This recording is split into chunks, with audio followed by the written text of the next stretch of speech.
Welcome to the kingdom. I'm Chris, and this is Good Enough Gaming. Hello everyone, and welcome to another unscripted video. When I saw that the Warhammer community page had posted something about the Old World, I figured, why not? I've been excited for this since they first announced it. As I mentioned, maybe in a previous video if you saw, this was the game that got me not just into Games Workshop stuff. This is the game that got me into the tabletop wargaming hobby. So it was really sad to see it die, and now to see it just on the cusp of coming back is pretty exciting, so I'm pumped. So let's see what they got. They're going to start giving us some rules. Now, first thing I notice, it mentions here that the release is in early 2024.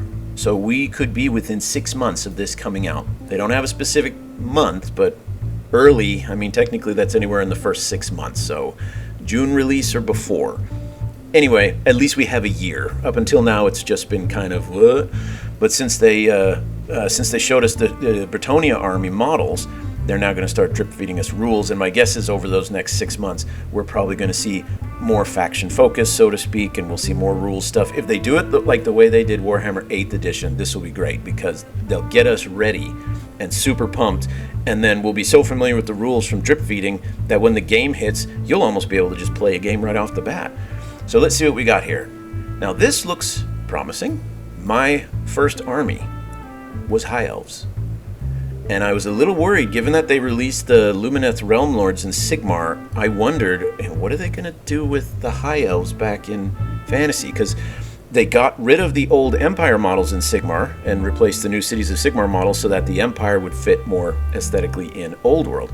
And they've never released Tomb Kings into Age of Sigmar. The dwarves just kind of have an appearance in the Cities of Sigmar, so I was worried they were going to try and divide the armies and say it's either in Old World or it's going to be in Age of Sigmar, but this proves not the case.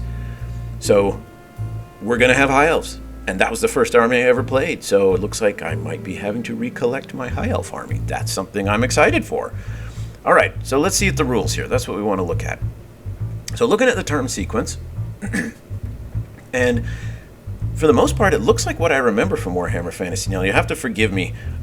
Where I lived at the time 8th edition was out, nobody played Fantasy. So I never played a single game of 8th edition Fantasy.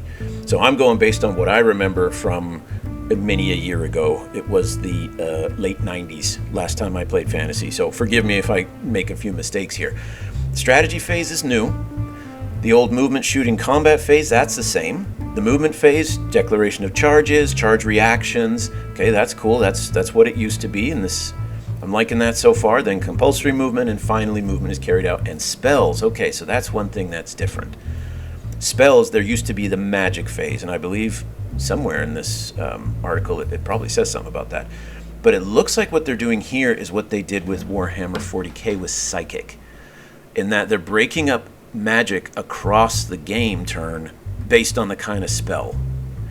I wonder to what extent it will just become automatic, kind of like in 40k now. If you have a librarian, for example, that wants to do his mind bullets, it's a shooting attack. It's not even a spell. It's just called a spell, and it has the psychic keyword. So I wonder if they're going to do something like that. If you have a wizard that casts fireball in the shooting phase, there will simply be a stat line for a fireball. That's entirely possible. Who knows? And then for some of these others, the buffs, like the enchantment, hex spells, things like that, those might be like perma auras. The only thing that's making me think that's not the case was down here. There it is. When they give you an example of a spell, it has a casting value. So you still have to roll some dice to somehow get that target number. So I don't know. It might be a mix of some magical things are just permanent auras, some you have to actually cast, and some will have weapon profiles. So that's going to be a little different, at least from what I'm used to. They don't say anything about how the magic is going to work in terms of, is it just going to be roll 2 dice and meet the casting value, very similar to what psychic and magic powers used to be? Are they going to do anything with the whole like dice pools, and you get 2 for your army and then 1 for every wizard level spell, and then you can use multiple dice to try and get a better casting value? I think that's what 8th edition was something like. So I don't know. I'm curious to see how it's going to work, because magic's a huge part of of the fantasy game, and so I hope they don't simplify it too much, but I hope they don't make it too complicated to where it's kind of a detractor rather than an addition. All right, well, what else do we have here? Shooting. You shoot with missile weapons. That seems pretty obvious. During the fight phase, melee, wizards attempt to cast spells. Units that have lost combat may be driven back or become broken and flee. Now that's interesting. So it used to be you charged in, you got in melee. If neither side failed morale, you just were locked. That's it. You grind it out until somebody dies. Whereas here, you can be driven back. So it looks like they're going to add a mechanic maybe like Kings of War used to have, where if you didn't destroy your enemy unit in combat, you bounced back. And I think that has the potential to make this game super dynamic, because I remember one thing that could happen is if you have two very melee intense armies with massive, very sturdy, resilient units, they clash, and then for the rest of the game you're just rolling dice in a fight phase, and that was kind of But if they can find a way to make morale so that after fight phases, the battle line can actually adjust. And on the right flank, you can actually push deeper into enemy territory while your left flank is starting to give behind enemy assaults. That would be cool. I know games, if anyone plays games like Hail Caesar or something like that, they try that kind of dynamic where morale forces you to move back. So you can literally clash into your opponent, and even if you don't inflict a lot of casualties, you might simply push them back, and then you can advance forward. And there's the danger of advancing too far forward, and then you create a salient, and your opponent can flank you. So if they're trying to do something like that to bring mobility into this, I wholeheartedly approve of that. Everything else, except for the strategy phase, looks like what I'm familiar with, what I think we all are well accustomed to. What else do we have here? Strategy phase, here's the new thing. Perform special actions or tests taken. They're not common. They're deal with in the rules. Trolls take their stupidity test. Night Goblin fanatics are placed. Okay. Victory conditions.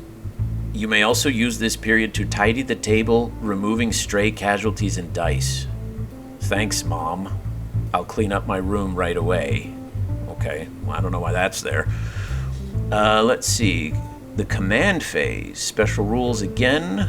Alright, so if command phase, that's definitely new. We got magic items that seem to affect quite a bit of the table. Look at this. If the test is passed, enemy units cannot fly. That's pretty big. And then the magic phase, we talked a little bit about that too. Okay. So, it's just a little. It's the basic overview of a turn, but what I see here is they're trying to stay true to the way it used to be while adding in a few things to just not make it a rehash of the old game, and they better not. They've been working on this thing for like 4 years, so I do expect a little bit of difference. But so far, I'm optimistic here. This looks like it could be good. And so over the next 6 months, as we take a look at the rules and we get to see more of the models and things like that, I'm very curious to see what direction they'll take this. And you know what this means. You know what this means. This means now I have to do another video series comparing Warhammer Old World to one-page rules regiments. It's going to happen. It's going to happen. It has to happen. I'm sorry. There's nothing else I can do about it. So we'll see if that's going to happen immediately upon release or if I need some time to think it over. But it's going to happen. All right, everyone. This looks like it has some serious promise. I would say it's good enough.